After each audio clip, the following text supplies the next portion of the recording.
आज मी बनवते चवळी बटाटा। चवळी बटाटा बनवण्यासाठी मी इथे साहित्य काढून ठेवलेलं आहे। तर वेळ न घालवता आपण रेसिपीला सुरुवात करूया। चवळी बटाटा बनवण्यासाठी इथे चवळीला छोटे छोटे मोड आलेले आहेत। 2 वाट्या चवळी मी भिजत लावलेली होती आणि यामध्ये 1 बटाटा घातलेला आहे। तर आता आपल्याला कुकर मध्ये ह्याची 1 शिटी काढून घ्यायची आहे। गॅसवरती मी कुकर लावलेला आहे। त्यामध्ये आपली चवळी आणि बटाटा घालून घ्यायचे।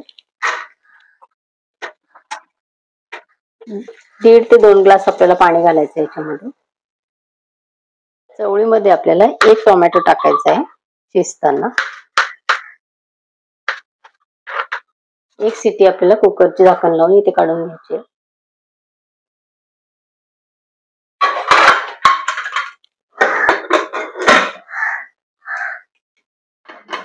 इथे कुकरची आपली वाफ गेलेली आहे। कुकर थंड झालेला आहे। आपल्याला चवळीला फोडणी घालण्यासाठी 1 कांदा मी बारीक कापून घेतलेला आहे। 2 छोट्या मिरच्या घेतलेल्या आहेत तिखटवाल्या आणि कांदा खोबऱ्याचं वाटण आहे। थोडीशी कोथिंबीर आहे। तर आपल्याला इथे आता फोडणी घालायची। चवळी आपली व्यवस्थित शिजलेली आहे। 2 चमचे इथे तेल घातलेले, अर्धा टीस्पून राई, अर्धा टीस्पून जिरे, मिरची,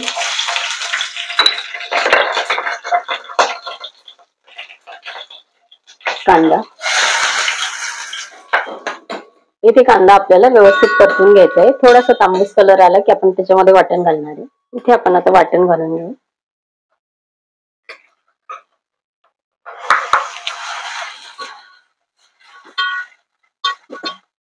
ते 2 चिमटे घालायचे आहे हिंग, अर्धा टीस्पून आपण हळद घातली, अर्धा टीस्पून आपला भरडा मसाला घातला, 1 टीस्पून आपल्याला घालायचा रस्सा भाजी मसाला,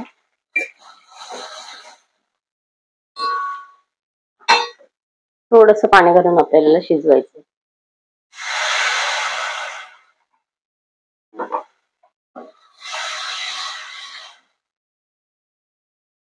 इथे मसाला आपला व्यवस्थित शिजलेला आहे। चवळी आणि बटाटा आपण उकडून घेतलेला आहे, हे आपल्याला मसाल्यामध्ये घालायचं आहे।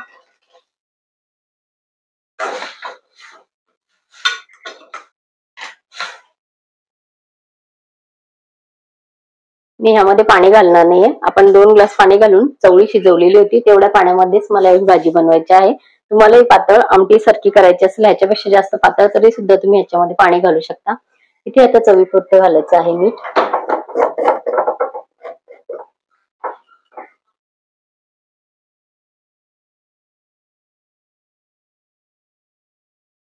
कोथिंबीर घालायची। चवळी आणि बटाटा आपला व्यवस्थित शिजलेला आहे कुकर मध्ये, त्यामुळे ती फोडणी झालेली आपली आणि इथे उकळी पण आलेली आहे। अगदी आपण अर्ध्या मिनिटामध्ये गॅस बंद करणार आहे।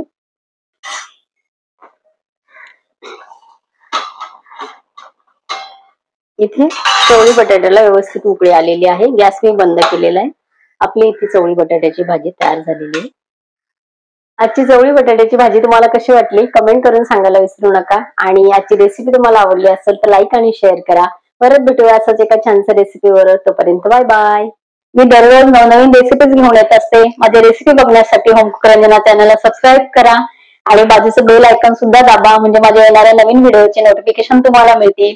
आणि हो, तुम्ही मला फेसबुक आणि इंस्टाग्रामवर सुद्धा फॉलो करू शकता। त्याची लिंक मी खाली डिस्क्रिप्शन बॉक्स मध्ये दिलेली आहे। आणि माझ्या बऱ्याच प्रकारच्या रेसिपीजची प्लेलिस्ट मी माझ्या चॅनलवरती दिलेली आहे। तर त्या प्लेलिस्टची लिंक सुद्धा मी खाली डिस्क्रिप्शन बॉक्स मध्ये दिलेली आहे। तर होम कुक रंजना चॅनलला जरूर भेट द्या।